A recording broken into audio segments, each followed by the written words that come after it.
ఈరోజు వరదానము. కర్మల గతిని తెలుసుకుని గతి సద్గతి యొక్క నిర్ణయం చేయు మాస్టర్ దుఃఖహర్త సుఖకర్త భవ.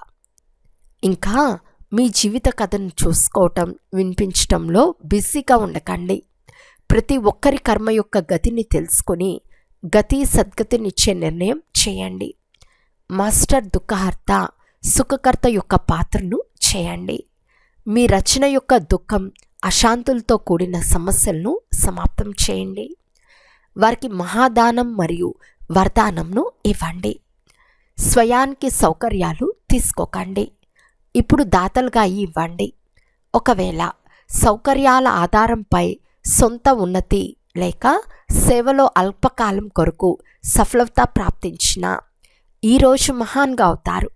రేపు మహానత కొరకు దాహం గల ఆత్మగా అయిపోతారు.